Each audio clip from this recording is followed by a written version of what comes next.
मुकेश भाई जितना दृष्टि से हम सोच नहीं सकते उसको तेज रफ्तार से भाग रहे हैं। मुझे डर लगता है कहीं एक्सीडेंट ना हो जाए।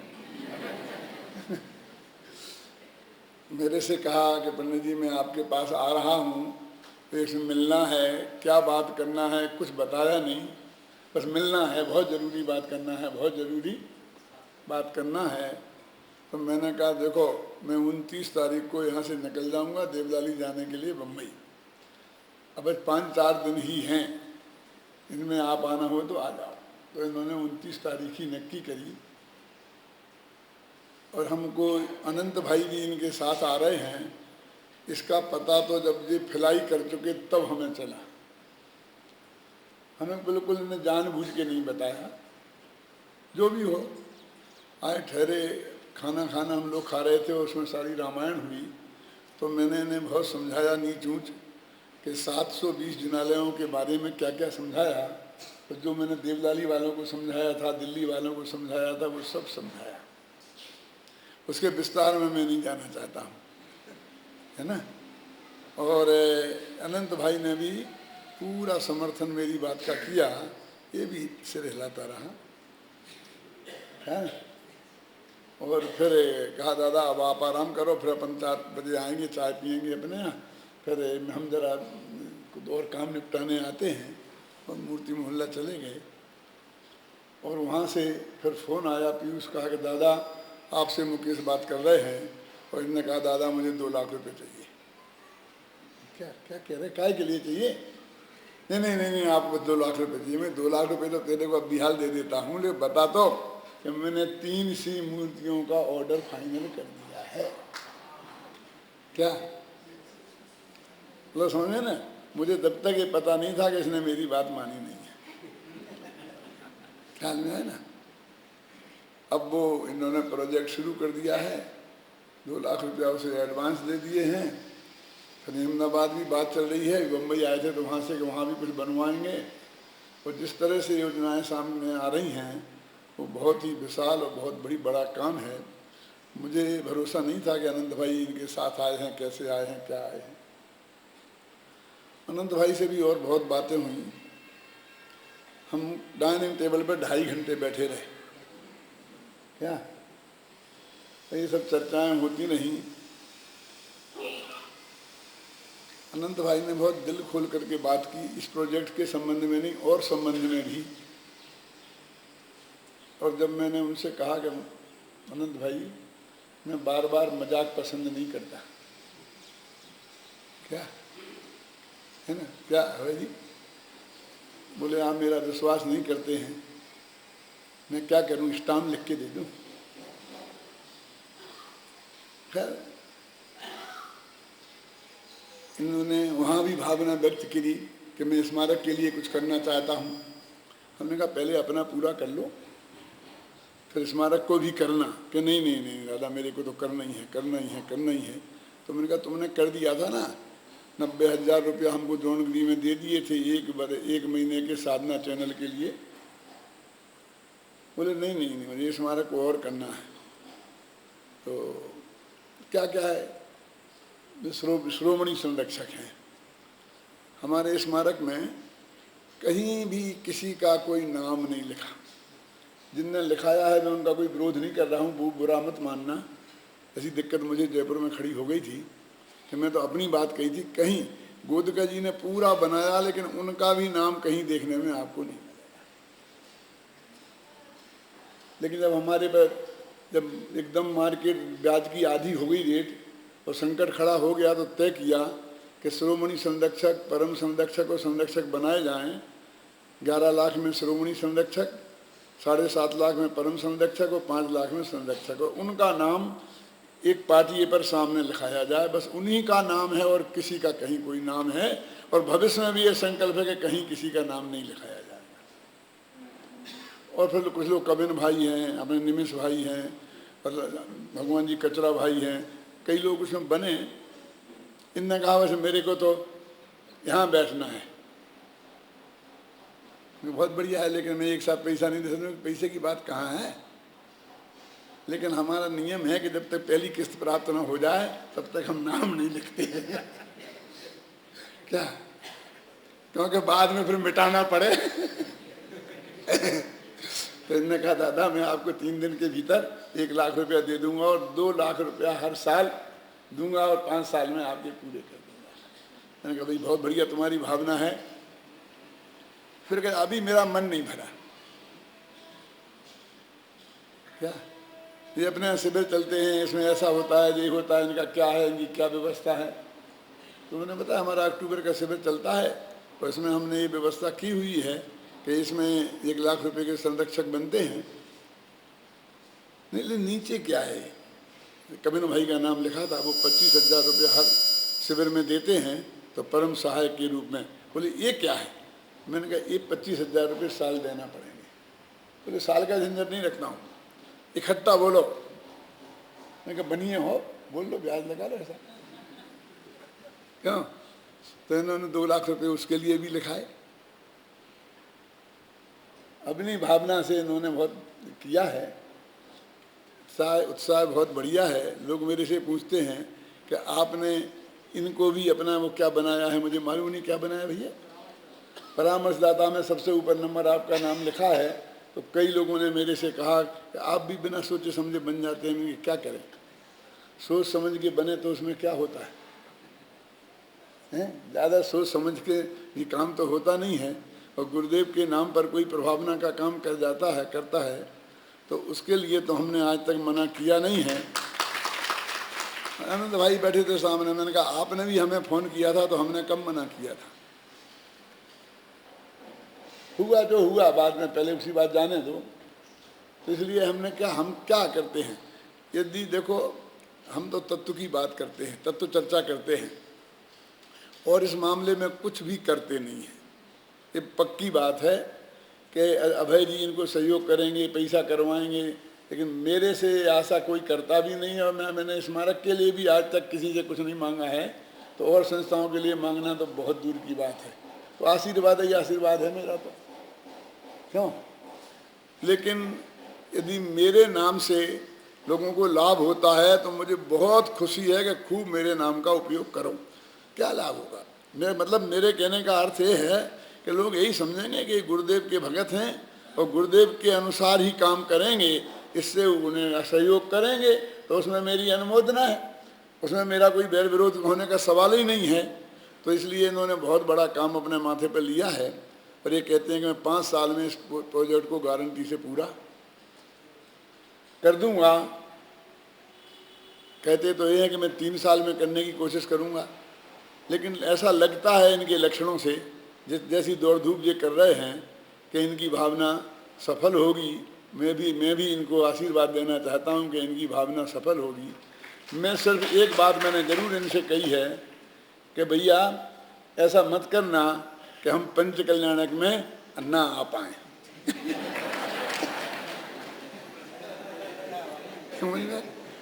समझ गए होंगे आप मेरा कहने का असर है क्या कमल जी। तो ये एक अच्छी शुभ सूचना है। देखो जितने भी अपने 8, 9, 10 धाम बन गए हैं गुरुदेव के नाम पर, मैनेजमेंट में थोड़े बहुत मतभेद होंगे तो होने दो, उससे क्या फर्क पड़ता है। हर जगह का मैनेजमेंट अलग अलग होता है। श्रीमद के हैं ना आश्रम, उनमें भी कम ऐसा तो है कि एक सूत्र का, फिर भी गुरुदेव का पुण्य प्रताप, गुरुदेव का नाम तो होता ही है,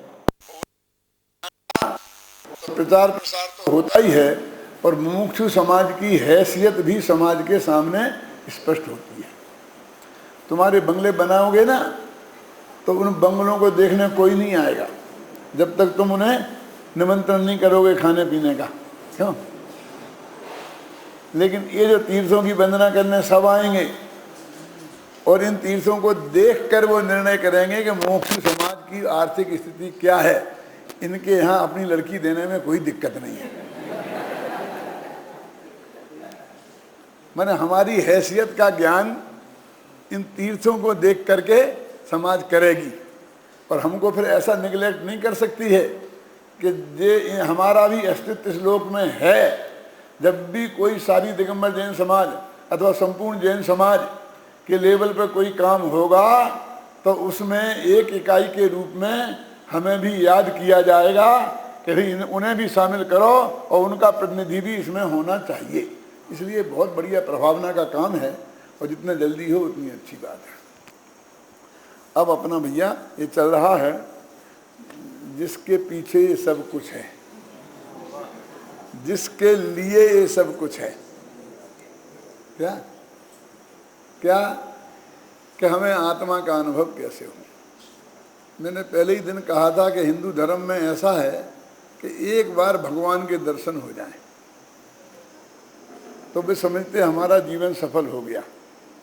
और तुलसीदास के भगत कहते हैं कि मुझे तो धनुष बाण वाले भगवान चाहिए, ये मुरली बजाने वाले नहीं चलेंगे।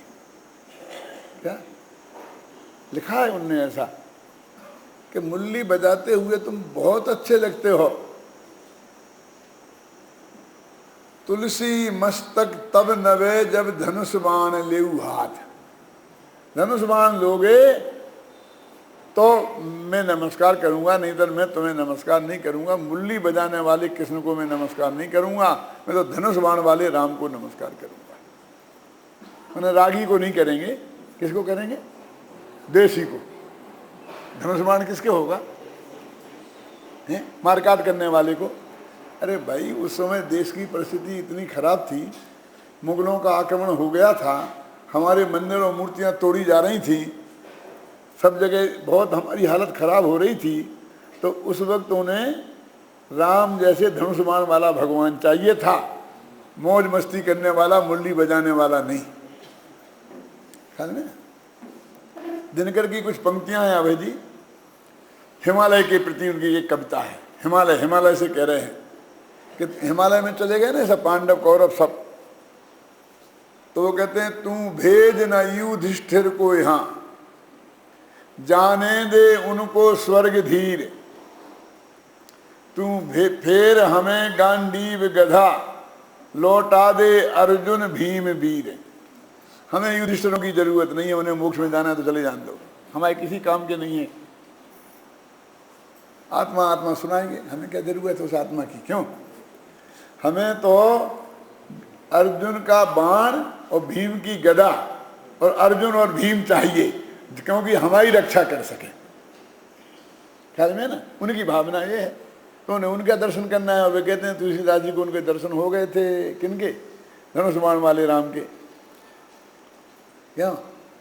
लेकिन यहाँ ये कहते हैं जैन दर्शन में कि किसी दूसरे आत्मा के दर्शन हमें करने ही नहीं है, और केवल ज्ञान होने के पहले हो भी नहीं सकते हैं।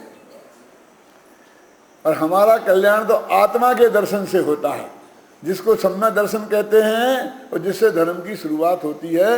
45 वर्ष तक लगातार गुरुदेव की दिव्य वाणी में एक ही बात आती रही कि अपने आत्मा को जानो, अपने आत्मा को पहचानो, अपने आत्मा में जम जाओ, अपने आत्मा में रम जाओ, तुम्हारा कल्याण अवश्य होगा। तो वो आत्मा का दर्शन कैसे होता है? हमारी बड़ी विचित्र स्थिति ऐसी है, जैन दर्शन की शर्त है कि यदि तुझे सम्यक दर्शन प्राप्त करना है, भाई साहब सुनाई देता ना फिर, हाँ, यदि सम्यक दर्शन प्राप्त करना है तो तुझे 2 चीजें चाहिए। एक तो आत्मा का दर्शन होना चाहिए, और दूसरे शुद्ध आत्मा का दर्शन होना चाहिए, अशुद्ध का नहीं। क्या? अब हमारी दिक्कत यह है कि हमारा आत्मा है वो अशुद्ध है अभी, है ना, और जिनका शुद्ध हो गया वे हम नहीं है, वे पर हैं। तो पर के आत्मा से भी सम्यक दर्शन नहीं होता है, और अशुद्ध आत्मा से भी नहीं होता है, तो हम करें क्या? ये दोनों शर्तें एक साथ पूरी होनी चाहिए। अभी समय सार पर गोष्ठी थी ना दिल्ली में विद्यानंद जी के सानिध्य में, तो मैंने इस बात को वहाँ कहा बहुत विस्तार से, क्योंकि वो नीरज आए थे ना, तो वो कहते थे कि वो आत्मा शुद्ध है ही नहीं, शुद्ध है ही नहीं, वर्तमान में बिल्कुल अशुद्ध ही है, अशुद्ध ही है। तो महाराज ने भी उसका विरोध किया था, और मैंने भी कहा, तो मैंने ये तर्क वहाँ दिया था कि एक शर्त है, अब यदि पर जो कितना ही कोशिश करें, अनंत भगवान तो अपने हो नहीं सकते, वो अपने में तो नहीं शामिल हो सकते ना, वो तो पर ही है, वहाँ कोशिश करने से तो कोई फायदा नहीं। अब अपने ही आत्मा, वो जो अपना है वो शुद्ध हो, और तुम कहते वो शुद्ध है नहीं, तो खत्म मोक्ष का मार्ग। समय सार की एक गाथा आती है जिसमें ये लिखा है कि शुद्ध का जो ध्यान करते हैं तो वो शुद्धता को प्राप्त करते हैं, जो अशुद्ध का ध्यान करते हैं वो अशुद्धता को प्राप्त करते हैं, है ना गाथा। तो मैंने कहा कि अभी अपने आत्मा का और शुद्ध आत्मा का ध्यान करते हैं और उसे शुद्धता प्राप्त होती है और अपना आत्मा शुद्ध है नहीं, तो इसका मतलब सफेद झूठ के आश्रय से धर्म की प्राप्ति होती होगी। क्यों? ये तर्क मैंने दिया। इसका मतलब है कि अपना आत्मा में शुद्ध होना चाहिए उसी समय। बोले निश्चय नहीं से शुद्ध है तो सिद्ध अवस्था में निश्चय नहीं लगता है और वर्तमान में व्यवहार नहीं लगता जब शुद्ध है। मैंने कहा भैया नए भी पढ़ना पड़ेंगे। अभी एक समय में और एक ही वस्तु पर दो नए लगें, उसका नाम नए है। जिस समय आत्मा पर्यायर्थिक नए से अशुद्ध है उसी समय द्रव्यार्थिक नए से शुद्ध है, वही आत्मा। जिस समय व्यवहार नए से अशुद्ध है उसी समय निश्चय नए से वही आत्मा शुद्ध है। मैंने अपना आत्मा स्वभाव से शुद्ध है और अपना तो है ही, तो इस आत्मा का दर्शन कैसे हो इसकी चर्चा अपनी चल रही है कि हमें तो जीरो से शुरू करना है। क्या तो जीरो से कहाँ से शुरू करें? तो उन्होंने बताया कि पहले तो तुम्हारे इतनी योग्यता तो चाहिए कि ज्ञान का इतना उघाड़ हो कि तुम आत्मा को समझ सकते हो। तो ये शर्त पूरी हो गई। रात में अभय जी ने थोड़ी चर्चा की थी इस थे उपलब्धि के बारे में, तो मैं इसका थोड़ा दूसरा पक्ष भी बता देता हूँ क्योंकि उनने चर्चा की थी, मुझे ज़रूरत नहीं थी, फिर भी मैं बताता हूँ। थे के दो अर्थ होते हैं। एक तो कॉमन श्रेणी पंचेंद्रीय होना चाहिए, बस खत्म, जो मैंने बताया। दूसरा ये होता है कि क्षयोपम लब्धि का अर्थ नियम सार में काल लब्धि किया है। कहाँ किया है? नाना जीवा नाना कम्मा नाना विध हवे लब्धि, वहाँ लब्धि जो है ना, वहाँ क्या अर्थ है कि ज्ञान के क्षयोपम की वो पर्याय जिसका आत्मा गे बनना अनादिकाल से पहले से ही नक्की है, वो उस पर्याय की उपलब्धि वास्तव में वो काल लब्धि है। क्या है? वो क्षयोपम लब्धि है। ज्ञान के क्षयोपम की वो पर्याय, लेकिन अब यहाँ उसका तो अभी काम है नहीं, वो तो नियम सार की चर्चा चलेगी तब चलेगी बात। तो यहाँ तो कहते ये योग्यता हमें प्राप्त है और दूसरी भी हम मान लेते हैं कि हमें प्राप्त है। क्यों? क्योंकि जिनमें नहीं थी वे तो भाग गए। ये तो संडे खत्म होते ही है? अब तो जो बिना संडे वाले बचे हैं ना है? कि जिनने जाने का प्रोग्राम था पक्का और फिर भी मेरी अपील पर क्यों विपुल रुक गए हैं ना है? तो हम इतना मानते हैं कि वो सब कुछ छोड़कर इस बात को बहुत गहराई से समझना चाहते हैं, ऐसी पात्रता उनमें है, तो अभी विशुद्धि लब्धि भी है। अब वो देशना दी तो गुरु तो देशना देगा, लेना तो आपको है ना। देशना को उपलब्ध तो आपको करना है। तो उन्होंने ये भी बता दिया कि वो देशना में क्या क्या समझा है तो देशना है, और दुनियादारी की समझा है तो वो देशना नहीं है।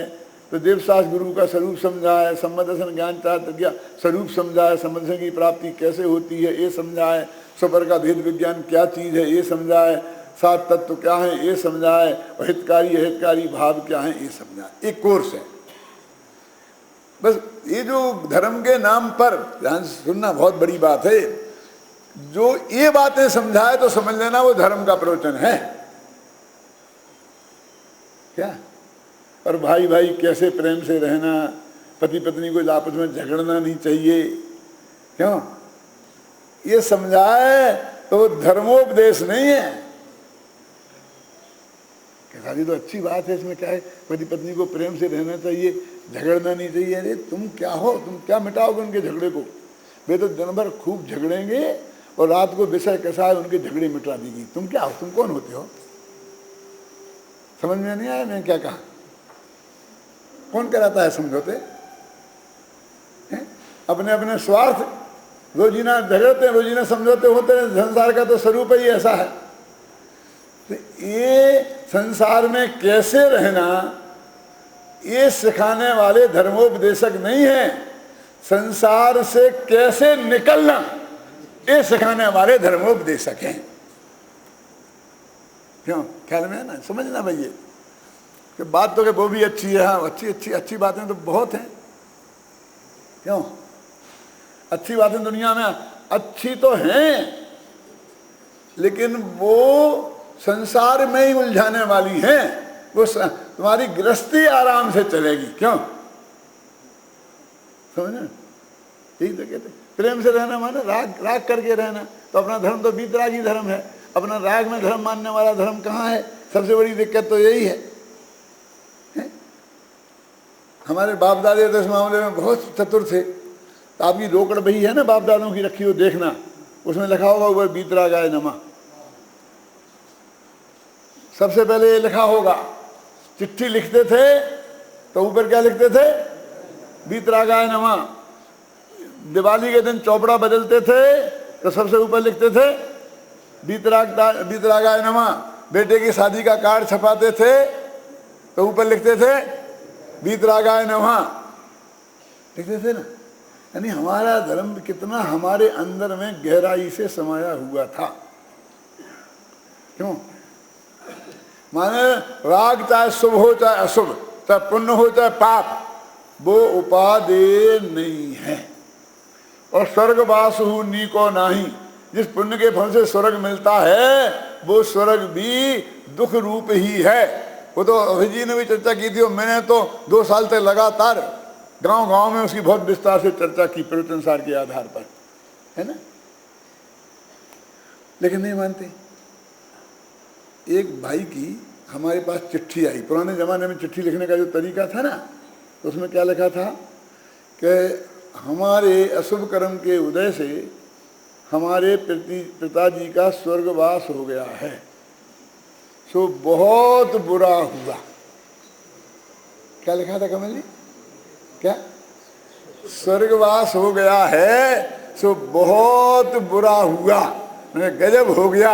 हम समझाते समझाते परेशान के स्वर्ग भाव जी नीको नाही, तो मानते नहीं थे, और अब मान लिया। चलो बाप के मरने की कीमत पर माना तो भी बहुत सस्ता है, सौदा महंगा नहीं है। ये पुरानी थी ना पद्धति हमारी लिखने की। उसका क्या अर्थ था कि वे स्वर्गवास को भी अच्छा नहीं मानते थे। लिखा ना, स्वर्गवास हो गया, हमें बहुत खुशी की बात है कि हमारे पिताजी का स्वर्गवास हो गया। देखो अब स्वर्गवास हुआ है कि नरकवास हुआ है भगवान जाने। क्यों, मोक्ष में तो नहीं है, इतना तो नक्की है। लेकिन अपन तो स्वर्गवास की बात करेंगे ना। यदि स्वर्गवास भी हुआ हो, क्या समझ गए ना, तो अपने यहाँ स्वर्गवास से भी बहुत अच्छा शब्द है, लेकिन दिवंगत उससे भी बहुत अच्छा शब्द है देह विलय, कि देह का विलय हो गया, परमाणु बिखर गए। आत्मा तो वैसा ही का वैसा है, उसके प्रदेश बिखरे नहीं है। विलय किसका हुआ? देह का विलय हो गया है। ख्याल में आई ना आपकी में ना। तो स्वर्गवास भी भला नहीं है। हमारी एक एक छोटी सी छोटी क्रिया में ये बात व्यक्त थी हमारे आचरण में, समझ में है ना। लेकिन हम भूल गए। ये तो पूज्य गुरुदेव श्री के पुण्य प्रताप से आज ऐसी पोजीशन बनी है कि हमको फिर ये बातें समझ में आने लगी। नहीं, सचमुच 100 वर्ष 50 वर्ष बाद गुरुदेव के उदय के पहले जाके देखो तो हमारे देश की क्या स्थिति थी। हमारे हर समाज में, चाहे जो थानकवासी हों, चाहे श्वेतांबर हों, चाहे दिगंबर हों, सब की हालत एक सी ही थी कि बस पुण्य करो पुण्य करो पुण्य करो, बस पुण्य करने से मोक्ष हो जाएगा। अब वो ये कहते हैं कि ये आत्मा जो शुद्ध आत्मा जो पुण्य पाप से रहित है, ऐसा शुद्ध आत्मा मैं हूं, यहां से धर्म का आरंभ होता है। इसका नाम सम्यक दर्शन है। तो क्या करें उसके लिए? तो उन्होंने कहा गुरु जी ये बातें समझाएं। अभी बताया था कोर्स, पूछ लूँ भाई साहब क्या है? 5-6 दफे बता चुका मैं, है? नहीं, कल फिर पूछूंगा, कल पूछेंगे सब, है ना। 5 बातें हो गई ना, देव शास्त्र गुरु सम्यक दर्शन ज्ञान चारित्र 7 तत्व सुपर भेद विज्ञान और हितकारी अहितकारी भाव। ये बस 5 चीजें।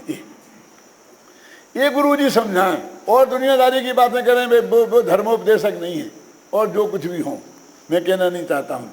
अभी उनने ये बातें समझाई तो तुम्हें ग्रास्प हुई कि नहीं, अभी समझ में आई कि नहीं की बात ही नहीं है। ख्याल में ना, हम तो ये कहते हैं कि हम जो यहां तुम्हें बोल रहे हैं ना, वो तुम समझ गए, हमें नहीं मानते हैं, और तुमको हमारा समझ में आ गया तो हम नहीं मानते उस बात को। हम तो ये कहते हैं कि हम क्या कह रहे वो आपकी समझ में आया कि नहीं, वो सत्य है कि नहीं, इसका निर्णय अभी नहीं करना जल्दी। क्या क्या कह रहे, फिर कहता हूं इसका फर्क समझना। क्या अब तत्काल हम आपकी बात मान ले तो तुम्हें क्या तकलीफ है तकलीफ कि तुमने हमारी तत्काल मान ली, और दूसरा पंडित बताएगा जरा और लच्छेदार भाषा में, तो तुम फिर हमारी छोड़ के उसकी मान लोगे। तुम सोच समझ के तर्क से युक्ति से फिर मानना, इसमें लिखा है जी, मैं अभी पढ़ूंगा, ऐसे मत मानना हमारी बात। हमारे यहाँ एक थे, हमारे मौसा जी थे, समाज के नेता थे, नेता नहीं थे, अध्यक्ष थे पूरी जैन दिगंबर जैन समाज के, 5000 घर के हमारे मौसा जी लगते थे। तो उनकी एक आदत थी, जो भी आता था तो उससे कहते, पंडित जी आपने तो हमारी आंखें खोल दी, हम तो आज तक घने अंधकार में फंसे थे, हमें तो बहुत खुश हुआ कि समाज का प्रेसिडेंट कह रहा है कि हमने उसकी आंखें खोल दी, तो हम कितने बड़े विद्वान हैं। हम तो एकदम अपने में डोलने लगे। फिर एक दूसरा विद्वान आया, अपना विरोधी, और वो गद्दी पे बैठा, हम श्रोता बन के बैठे, उसने प्रवचन किया, और फिर उन्होंने कहा पंडित जी आपने तो हमारी आंखें खोल दी। ऐसा 2-4 दफा मैंने सुना। तो मैंने कहा, उनको हम दाऊ बोलते थे, कि दाऊ तुम्हारी आंखें कितनी बार खुलेगी।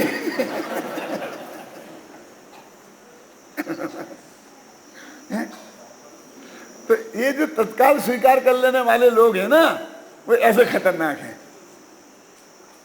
तो हमारे कहने से स्वीकार नहीं करना। हम तो सिर्फ इतना चाहते हैं कि हम जो कह रहे हैं वो तुम्हारे ख्याल में आया क्या, कि हम क्या कह रहे हैं, इतनी सी बात ख्याल में है ना। अब ये सही है क्या गलत, ये घर जाके नक्की करना, इसमें लिखा है। पढ़ूं इसको आपको, देखो वहां नाम सीख लेना और लक्षण जान लेना, ये दोनों तो उपदेश के अनुसार होते हैं, इसमें तो बहस नहीं करना, कल बता दिया था ना। और उपदेश जैसा दिया हो वैसा याद कर लेना, तथा परीक्षा करने में अपना विवेक चाहिए। तो विवेक पूर्वक एकांत में उपयोग में विचार करे कि जैसा उपदेश दिया है वैसे ही है कि अन्यथा। आपको ये अधिकार है घर पे जाके ये सोचो कि पंडित जी ने जो बात की वो सच्ची है कि गलत। ये मेरे में अश्रद्धा नहीं कहलाएगी, ये जैन दर्शन है। क्या तत्काल स्वीकार नहीं कर लेना, लेकिन याद ही नहीं रहेगा क्या कहा पंडित जी ने, तो विचार क्या करोगे। और अभी यही विचार करने लग जाओगे तो हमारी अगली बात जो कहेंगे वो कैसे सुनोगे। अभी तो हम जो कह रहे हैं उसे इसी लेवल तक ग्रहण करना कि हमने क्या किया, और उसको अंदर रख लेना, और इतना कि जब तक घर जाओ तब तक वो याद रहे, और फिर घर जा करके विचारना। जैसे गाय करती है ना, गाय समझते हैं, जंगल में जाती है, घास खाती है, तो वो फटाफट ऐसी करके थोड़ा थोड़ा करके पेट में डालती जाती है, क्योंकि सामने की घास उस पर कोई वो तो है नहीं कंट्रोल के इसके बाप की है। दूसरा भी तो आगे बगल में से हिस्सा बटा के खा सकता है ना।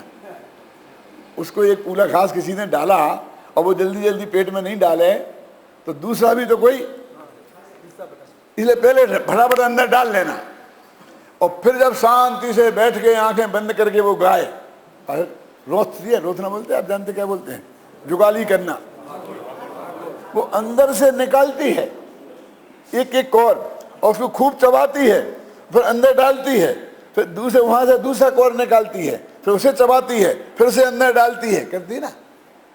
रोथना बोलते हैं हमारे यहाँ, ऐसे जुगाली करना बोलते हैं संस्कृत में। तो हम अब ये कहते हैं कि ऐसी जुगाली करना। पंडित जी ने एक बात तो ऐसी कही थी, लेकिन वो तो जचती नहीं है। यदि ऐसा मानेंगे तो ऐसा हो जाएगा, ऐसा मानेंगे तो ऐसा हो जाएगा, ऐसा मानेंगे तो ऐसा हो जाएगा, बराबर तर्क वितर्क करना। देखो क्या लिखा, कैसा करना कि वहां अनुमानादिक प्रमाण से बराबर समझे, अथवा उपदेश तो ऐसा है ऐसा ना माने तो ऐसा होगा। इनमें प्रबल युक्ति कौन है और निर्बल युक्ति कौन है? जो प्रबल भाषित हो उसे सत्य जाने। यदि उपदेश में अन्यथा सत्य भाषित हो अथवा उसमें संदेह रहे, निर्धार न हो, तो विशेषज्ञ हो उनसे पूछे और वे उत्तर दें, उसका विचार करे। और इसी प्रकार तब तक जब तक कि निर्धार नक्की ना हो जाए तब तक ऐसा ही करता रहे। ये मार्ग है ना। हमने कही तुमने मानी, ये मार्ग नहीं है जैन दर्शन में। इसका नाम शंका नहीं है। वो संबंधन में शंका नाम का दोष है, वो नहीं है। ये शंका समाधान वाला शंका है। देखो, आप व्यापारी लोग बहुत चतुर हो, कहते हो अपने बेटे को, बाप भी पैसा देवे तो गिन के लेना। कहाँ भाई 10,000 रुपये ले ले बेटा, कहाँ कैसे गिन ले गिन ले गिन ले। क्या गिनना, आपने दिए गिन लिए ना। कहाँ मैंने तो गिन के ही दिए हैं, लेकिन तू गिन ले। कि पिताजी क्या बात करते हो, मुझे इतना विश्वास नहीं है आप। कि नहीं नहीं बेटा, गिनना व्यापारी का लक्षण ये है, इसमें विश्वास अविश्वास का सवाल नहीं है। क्यों? कि मैं बेईमान नहीं हूं। ये बात सच्ची हो सकती है कि तेरे साथ में बेईमानी नहीं करूं, लेकिन मैं भूल तो सकता हूं। ये मुकेश बहुत होशियार है, बता दूं। इसने क्या किया कि 35,000 रुपया हमारे उसको दिए, पीयूष को, काय के साधना चैनल की लेके आया था।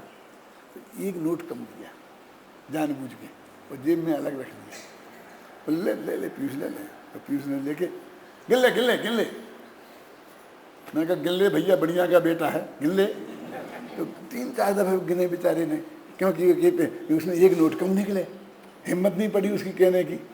फिर उसने कहा कि बाबूजी एक नोट कम है, ले।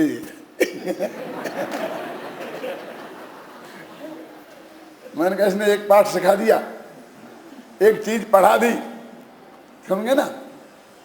गिन के ले और गिन के दे, और गिन के दे और तत्काल लिख, और भूल पड़े तो कागज से ले। एक सिद्धांत है ना।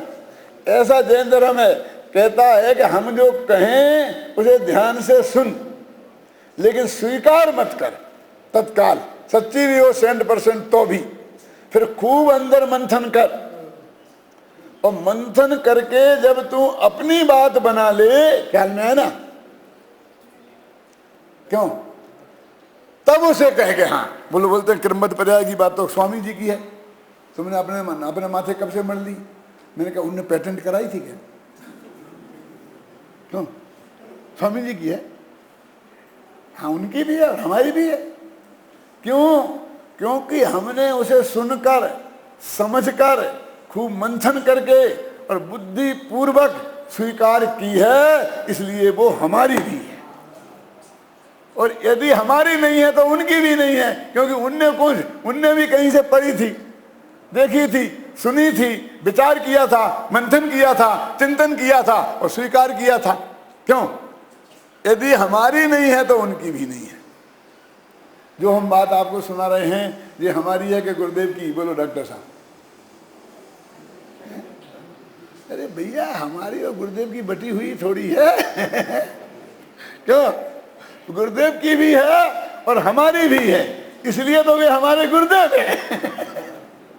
अन्यथा गुरुदेव क्यों होते? बोलो, गुरुदेव क्यों हैं? क्यों? हमारी उनकी मान्यता जैसी ही हमारी मान्यता है, इसलिए वे हमारे गुरुदेव हैं। तो ये जैन दर्शन में मिलेगी और कहीं नहीं मिलेगी। वहाँ तो ये कहते भगवान ने जो कही, 1 सेकंड मान ले, यदि तूने ऐसा विकल्प भी तेरे चित्त में खड़ा हुआ तो न मालूम 7 में नरक 14वां नरक होता तो वहाँ जाएगा। ऐसा जैन दर्शन में नहीं है। ये जैन दर्शन बुद्धिवादी दर्शन है। मैं ये बहुत कहता हूँ, जो लोगों को कम पसंद आता है, कि जैन दर्शन ज्ञान का विज्ञान है। ये भावुकता का काम नहीं है, समझ गया? ये विवेक का धर्म है। धर्म विवेक नीप जे समझे ते थाए। ये भावुकता का धर्म नहीं है कि बहुत बढ़िया, देखो तो गुरुदेव श्री ने कितना त्याग किया, ऐसा किया, ये नहीं किया, ऐसा किया, और चेहरा तो देखो कितना दमकता हुआ है, और कितनी जनता है, और बिल्कुल सुई की नोक के बराबर आवाज नहीं आए, ढोई तालाब में दिन के 3 बजे 10-10 हजार आदमी सुनते थे। ऐसा समझ के तूने स्वामी जी की बात स्वीकार कर ली तो समझ के महामिथ्या दृष्टि है। हमारे समंत भद्र ने तो तीर्थंकर को चैलेंज किया, देवागम न भूयाने चामरादि विभूतिया, देवता आते हैं चमर ढोलते हैं 64, है ना, और बहुत समोषण की विभूति है, इसलिए तुम मानो कि मैं महान हूं तो मैं तुम्हें महान मानने के लिए तैयार नहीं हूं। मैं ऐसा लगा नास्माकम परीक्षा प्रधाना नाम, मेरे जैसा परीक्षा प्रधानी समंत भद्र ये बात नहीं मान सकता। ये तो समंत भद्र की बात होगी। अरे जैनियों का हर बच्चा समंत भद्र है, उसे समंत भद्र होना चाहिए। क्या समंत भद्र होना चाहिए माने क्या कि हर बात को परीक्षा की कसौटी पर कसकर स्वीकार करे। आप आपकी बात नहीं माने, आप ये कह रहे हो कि हाँ, लेकिन हमें नाराज तब होंगे कि जब हमारी बात पर आप विचार नहीं करोगे। क्या हमें कहते हैं मोटानी जी ये काम करना है, ये करना है, आपको 11 लाख रुपए देना है टोटल तुम्हारा को, कहीं नहीं पंडित, नहीं अभी नहीं, अब नहीं कर देना, कोई दिक्कत नहीं है, बस कल जवाब देंगे हम। क्या दोनों हम देना ये नहीं कह रहे हैं सुन भाई, लेकिन बिना विचार किए जवाब नहीं दो कि देना है कि नहीं देना है। खूब सोचो दिन भर, फिर कल कह देना कि मैंने बहुत सोचा, अब मेरे को नहीं जचा, हम कुछ नहीं कहेंगे। लेकिन बिना विचार किए तुमने ना कर दी, ये नहीं चलेगी। जैन दर्शन ये कहता है ना, विचार करो, परीक्षा करो। जैन दर्शन परीक्षा प्रधानी धर्म है, आज्ञा प्रधानी धर्म नहीं है। और आज्ञा बात अकेली गुरु की नहीं, अरहंत भगवान की आज्ञा भी तुम मान लेगा। टोटमल जी ने लिखा ना मोक्ष मार्ग प्रकाशक में कि यदि ऐसी आज्ञा मान लेगा तो सभी धर्म अपने गुरु की आज्ञा मानेंगे और सभी धर्मात्मा हो जाएंगे, और सभी अपनी अपनी देव की आज्ञा मानने से इस नाते से वो सभी धर्मात्मा हो जाएंगे। फिर कहा एक आज्ञा नाम का सम्यक तो होता है, खत्म करता हूँ 2 मिनट में। आज्ञा नाम का सम्यक तो होता है, होता होगा, अरे उसकी अपेक्षा जुदी है, ख्याल में है ना। क्योंकि हमने जो माना है जिनेंद्र भगवान की आज्ञा भी वो ही है, इसलिए जिनेंद्र भगवान की तरफ से बात कहें तो वो आज्ञा की बात है, ख्याल में ही ना। देखो मैं एक बात बताता हूँ, एक बहुत सुंदर लड़की के साथ लड़की अपने पिताजी ने कहा कि बेटा ये बहुत सुंदर लड़की है, मैंने बहुत अच्छी तरह देख ली है, तू भी देख ले, समझ ले, अपने संबंध करना चाहते हैं। तो बेटे ने भी देख के समझ लिए, और देख के कहा पापा जो आपकी आज्ञा, देख मेरी आज्ञा से नहीं तू कल कह के तूने मुझे फंसा दिया जिंदगी भर उलायना नहीं सुनूंगा। क्या तू अच्छी तरह देख ले, भले मेरे को अच्छी लगी तो मैंने कह दिया, तू भी देख ले। तो अच्छा देख लेता हूँ, और अच्छी देख के सोच के समझ के क्या पापा अब तो ठीक है ना, मैं कहता हूँ मैंने देख लिया समझ लिया, अब आपकी आज्ञा मुझे प्रमाण है, अब ठीक है। अब आज्ञा ये तो विनय का शब्द है समझ गए ना, कि हमने जिनेंद्र भगवान की आज्ञा से मानी कि गुरु की आज्ञा से मानी, यही शोभा देता है। लेकिन बिना परीक्षा किए नहीं मानना, जैसे वो बाप बेटे को समझता है कि बाप भी देवे तो गिन के लेना, ख्याल में आई ना। ऐसा जिनेंद्र भगवान कहते हैं कि दिव्य ध्वनि में भी सुने तो अभी बात तर्क की कसौटी पर कसका स्वीकार करना, इसका नाम जैन धर्म है।